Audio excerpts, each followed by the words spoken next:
Scorpio, Sun, Moon, Rising, as well as Venus placements. I hope you're well. Thank you so much for being here. I'm Jen with Timeline Tarot, and this is your full moon in Aquarius reading. It is a general collective reading, so as the messages come through today, take what fits, leave what doesn't, because if it's not your message, it simply means it is meant for someone else to hear. And please check your other placements, Sun, Moon, Rising, as well as Venus. And if you're not sure what those placements are, in the description box of this video is a link where you can obtain your free birth chart. Okay. So Scorpio, looking at your chart, the full moon in Aquarius will be hitting pretty close to home for you because it will be highlighting your fourth house of family, roots, as well as foundational security. During this time, you will be processing and releasing some deep-seated generational patterns, relational patterns, and even emotional baggage tied to your upbringing. This is a moment in time for us as a Scorpio collective, most of you know I'm a Scorpio moon, for us to redefine what home, safety, and security mean for us individually. So let's get into the Urban Crow Oracle deck, get a baseline message here for you, and then we'll dive deeper with tarot. So tapping into the Scorpio collective now, Sun, Moon, Rising, as well as Venus placements. Tell me more about their full moon and Aquarius message, and how does this pertain to their fourth house of family, roots, and foundational security for the Scorpio collective. One more shuffle here. Thank you. We have memory, card number 29. And at the bottom of the deck, we have communication, card number 9. Memory. Crows never forget a friend or a foe. In a changing populated landscape, these remarkable birds recognize the faces of those who have hurt as well as who has helped. When crows spot a predator or known human who has been less than kind, they go into a frenzy, calling out to all that danger is near. They spread the word about the good stuff too, such as people who tend to share their lunch or their French fries, or places where food is often discarded. What is remarkable is that they also pass down the memory of their experience to their young. As complex as these birds are, forgiveness does not seem too likely.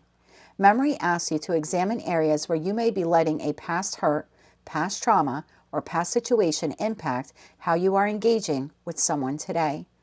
Are you cautious? Are you holding a grudge? Do you expect others to behave in a certain way because of past behavior? I'm going to go deep on this one, Scorpio. Tell me more about card 29 and memory. Why is this the full moon in Aquarius reading? And what does this have to do with Scorpio's fourth house of family, roots, foundational security?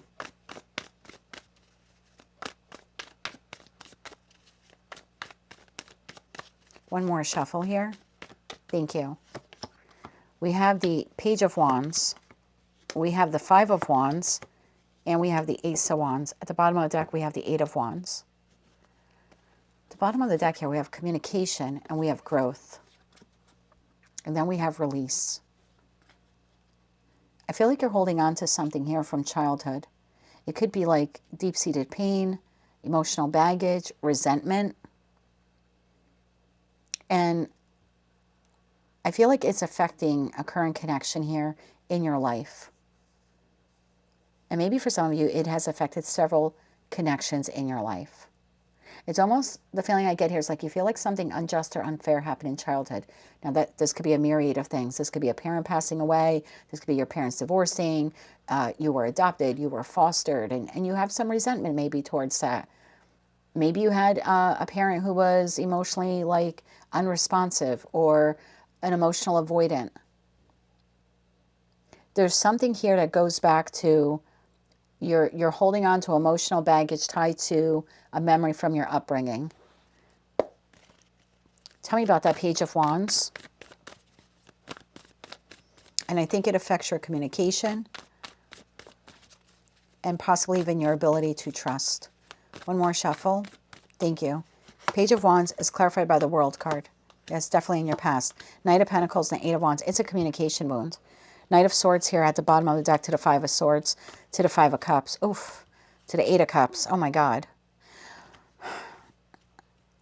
I feel like something very unfair happened to you in your childhood. I don't think that you ever got over it, whether you still communicate with that individual or not.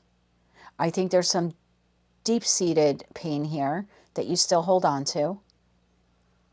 And I think that when it comes to a particular connection or connections in your life, when that wound is brushed upon, when that wound is poked at, when that wound is triggered, I feel like what comes out of you is not only the aggression for what is occurring in the moment, I think you're also experiencing this flashback memory to what happened back then. And if this is not childhood related to you, then it's something that occurred in this particular connection that you never fully healed from, or you never forgave this person for, even if you say that you did. So take it how it resonates to you. Something that occurred in childhood is playing out now in a current dynamic in your life, or something that occurred within this dynamic is affecting the way you communicate with this person because you never fully healed from it and you never fully forgave them, even if you say that you did. So it's like when shit hits the fan, when you start feeling low or you feel abandoned or you feel triggered, you go right into Knight of Swords to the Five of Swords, to the Five of Cups to the Eight of Cups. This is like emotionally charged combat zone.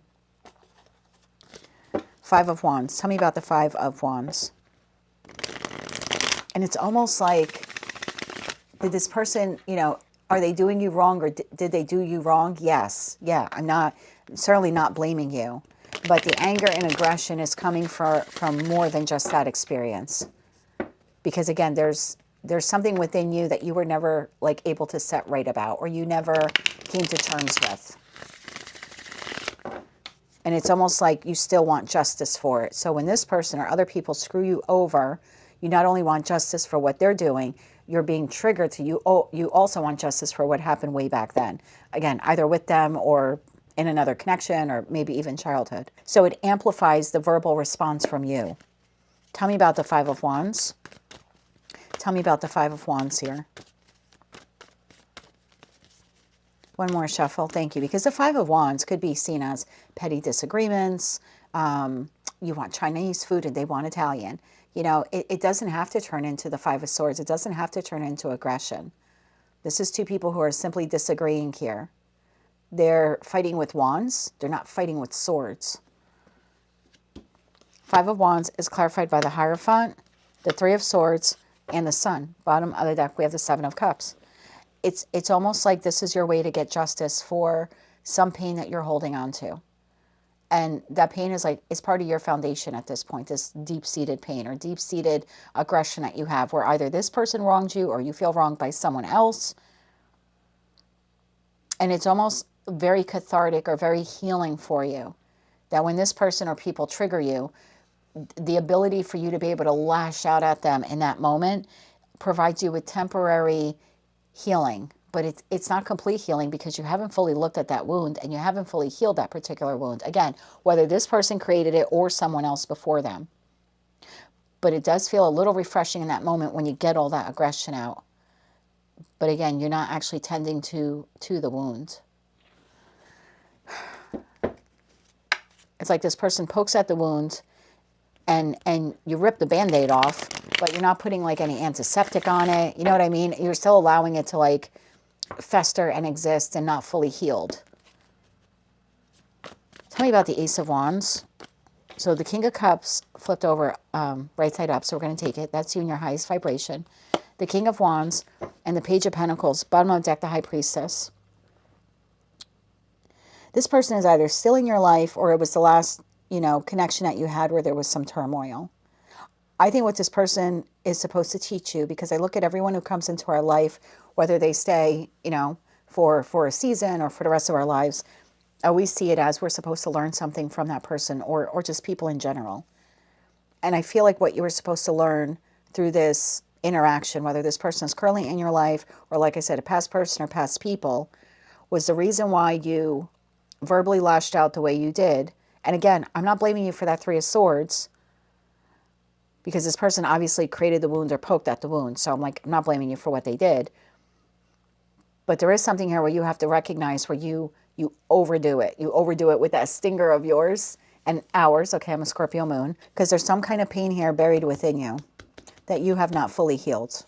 So you have the ability here in the full moon in Aquarius to see it, to recognize it, and to finally heal it, or to at least begin healing it. Because I think you're going to have a difficult time, whether you keep this person in your life or not. I don't feel like they're the problem. I feel like they're the teacher that's supposed to expose this to you. and you removing them from your life still does not heal the wound. The next time you're engaging with someone, professional, platonic, or romantic, and that wound gets poked at, the same thing is going to happen. That's why it keeps happening over and over again. Again, either with this person or other people. Because that original wound was never healed. You are reacting from a place of memory, not from a place of what's actually happening here and now. And it might be creating it's creating like this opportunity for you to like over catastrophize something. And I don't think you're intentionally doing it. It's just the pain is amplified because it's triggering something else from the past. Tell me about the past pain here. Tell me about the past pain here. One more shuffle. Thank you. The past pain. King of Swords, Eight of Swords, and the Queen of Swords. Bottom of that, Queen of Pentacles. You had a battle of words here with someone or a very negative experience. And whatever occurred here between you and this person, or whatever words were said, or however you feel slighted by them, it still lives in your head. You've never been able to shake it in that Eight of Swords. Whether it's conscious, you're consciously aware of it, or subconsciously you're not aware of it. Something transpired here between you and this person, and you've never fully been able to put it to bed, to put it to rest. And it plays out now in a connection or in multiple connections in your life. Tell me more about what transpired. And it affected the way you communicate when you feel wounded, when you feel hurt, when you feel slighted. Whatever occurred here with this, and it could be parents for you. And let's not look at like genders or signs here. They don't have to be an air sign. You know, like my mom's an earth sign, my dad's an air sign. So take it how it resonates to you.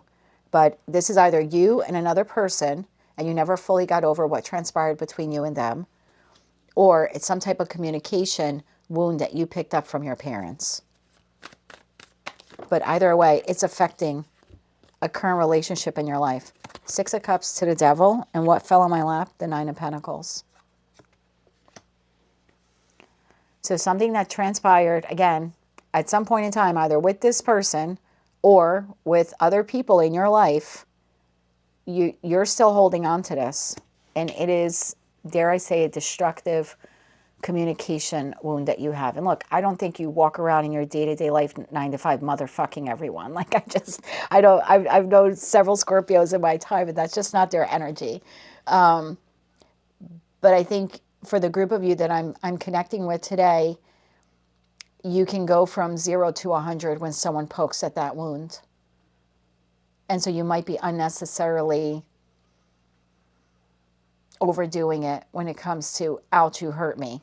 This is, ouch, you hurt me, and off to the guillotine you go.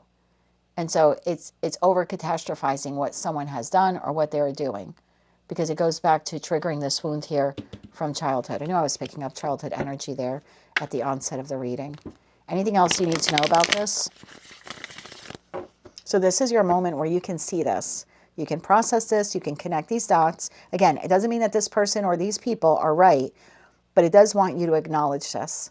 Because even if you got rid of everyone in your life, right today, you were like, screw everyone, I quit my job, and I don't know, I'm going to go be the hermit and climb a mountain and be all by myself and isolate. Eventually, you're going to come into contact with another human being. You will develop another connection, professional, platonic, or romantic. And the exact same dynamic will play out. And you will react the same way, because this was never dealt with. And it's almost like you still want justice from this. So every time someone pokes at this, you not only want justice for what they're doing now, you want justice for this back then. Tell me more about what happened back then. One more shuffle. Thank you. This could be anger because a marriage fell apart. This could be anger because your parents' marriage fell apart. This certainly could be the passing of someone that you were very bonded to in childhood. You're still wounded over something. So if someone presses on that wound and it's an abandonment wound, you're 0 to 100. Someone presses on that wound and it's a neglect wound, you're 0 to 100. This is what needs to be healed. Clarify that further for me. One more shuffle. Thank you. The Three of Swords is clarified. Seven of Swords. There you go. The Strength card and the Six of Wands. Bottom of the deck, the Ten of Wands. You can have victory over this, and you can do this in Leo season with the full moon in Aquarius. It's recognizing your outburst when someone does you wrong, or someone is shady, or someone does you dirty, is 10 times or 100 times, more amplified than it should be, because you're holding on to emotional baggage tied to your upbringing or some type of experience that you had. And if it's not your upbringing, then it occurred with this person and you never fully forgave them, even if you claim you did.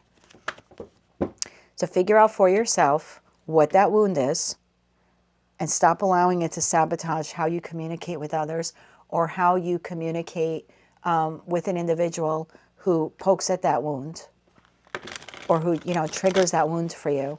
It's like you got to heal the way you communicate about it, instead of sending the person off to the guillotine every single time. I'm saying this as a Scorpio sun, so please don't think I'm like coming down on you or anything. Let's get you 3 cards of advice. 3 cards of advice here, please, for Scorpio. One more shuffle here. Thank you. Your advice: High Priestess, Strength card, and the 9 of Wands. Bottom of the deck, the 10 of Cups. This has, without a doubt, something to do with your family, home life, the environment you were raised in. And you've been holding on to this for a long time. Now, High Priestess energy, this is buried deep within you. And it's going to take a lot of strength and a lot of courage and a lot of great love for self to look at that wound, to really see it for what it is, and to actually begin to heal it. Because again, if you got rid of this person or everyone in your life, eventually someone else will cross your path and that same wound is going to be triggered. And you're going to lash out the same way. Did you just hear him meow? He agrees. He agrees. My Libra boy back there agrees. Let's close this out with the Moonology card. So let's recognize this wound once and for all and realize it's well within our wheelhouse to be able to heal it. And again, that doesn't mean we have to tolerate poor behavior, but we can learn how to better communicate when we feel disappointed or heartbroken. We don't have to allow a trauma from a past memory to affect who we are today or how we communicate today. It's time to release that old emotional baggage. One more shuffle here. Thank you. Communication is key. Told you. New moon in Gemini. The bottom of the deck, a personal issue reaches resolution. Full moon in Cancer. Yeah. This is our moment to be honest with ourselves, to see that wound, and to begin to heal it. Look, the full moon in Aquarius is on July 29th. You're not going to wake up on the 30th and be like, well, that's all done, and just go about your day. But it's a good opportunity for you to be able to see it and say, yes, this is affecting the way that I communicate with this person or with people in general, and start actively working on healing that wound. And are people going to cause 3 of Swords experiences for you in the future? Yep. But you will be reacting as if it is a 3 of Swords happening in the present moment and not a 10 of Swords moment that happened a long time ago. And that's the difference. And that will help heal this communication wound for you.